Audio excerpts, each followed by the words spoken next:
I want to thank Kiki for writing this because I was on a burnout. And yeah, so sorry if none of you guys like this. I did not write this, but oh my god, I can't speak today. Thank Kiki for writing this for me because oh my god. So, Eri will be bringing a friend home from her school. Aizawa spoke as Nejire was sitting on this couch. I'll be working, so you take care of them, okay? He crossed his arms. Understood. She nodded as she smiled. Miri and Tokada had been busy, so Nejire was the one to watch them. And Aizawa didn't trust his Class 1A students. We know why. But the front door opened and Eri walked in. I'm home, she spoke as she looked back, a little girl coming in after her. She looked around and then, when her eyes met Nejire, turned into somewhat of a scowl. Nejire will be watching the two of you, okay? Aizawa asked as he ruffled Eri's hair. Okay, she smiled. It had been a year since Eri first smiled, and it was still cute as ever. Nejire, this is Yin-chan. She looked to Yin, aka you, then her. Nejire was quick to get up to greet the girl. Hey, my name's Nejire Hado. Yours is Yin, right? Do you have a quirk? Oh, let me guess. She looked at the scowling girl.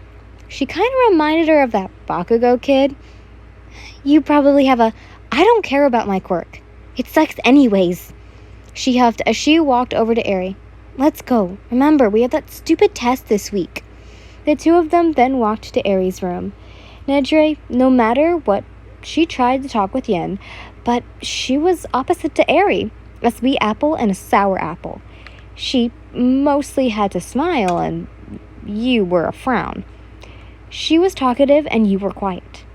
Until you came out of her/Eri's room. Does Eri's dad have any apples? Eri wants one. You spoke? Why isn't Eri asking?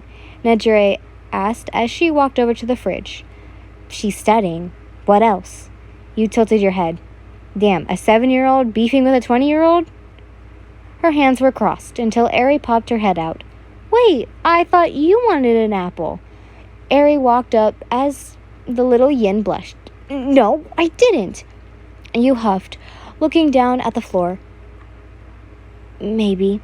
A mumble came out, but Nejire could hear it. Aw, Yin, if you want anything, just ask. Nejire smiled. Okay, may I have an apple? The blush was more and more as she gave you one. The little smile that went on your lips was so cute, but quickly went away. Okay, let's go then. You realized what's happening and you stormed off. After some time, she heard Eri's room open.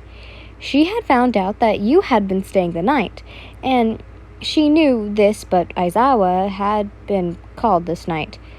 She was watching TV as she heard little footsteps of someone. Who was it, you may ask? Well, it was you. You had your hand over your eye like you were rubbing it, and a little blanket in hand. You walked up to the couch and laid right onto Nejire's lap. She was shocked at first, but smiled as she combed her hands in the hair-colored hair. When it was morning, you had been adamant not to accept that you slept on her lap last night. You were a cute little kid, and she couldn't wait to see you and Eri grow alongside one another.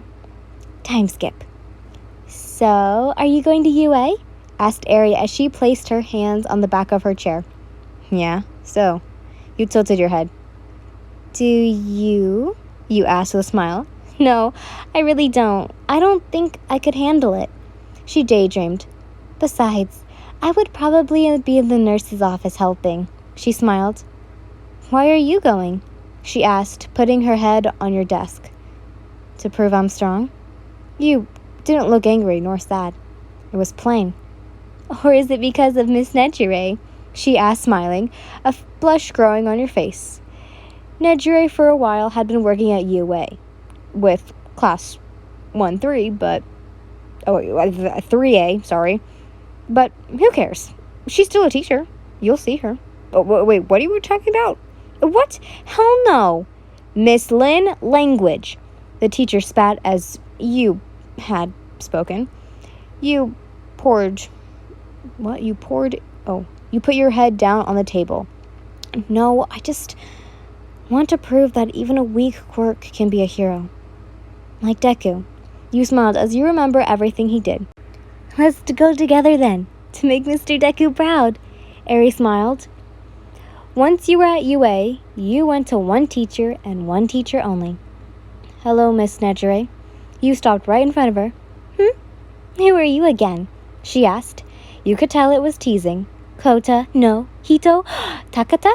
Oh, no, it's my sweet little Yin. She hugged you as she moved your body from side to side. What are you doing here? Ooh, do you know what you got on your test to get here? She asked questions as a little blush came on your face. I got a 75, and I'm here because of you. You smiled, sheepishly looking down. She was stunned. I was so rude to you growing up. Seeing you on TV made me jealous. We almost have the same quirk, but I was given the worst in hand. I was mad at you for it, and I shouldn't have. So please, forgive me? You were looking down and your face was red. She then brought you into a giant hug. OMG, Yin, I'll make sure you become so strong, better than me even. She smiled as she brought you to her chest. God, you could die just from being here. Harry giggled as she watched the whole thing happen in front of her. Of course, not letting you see this.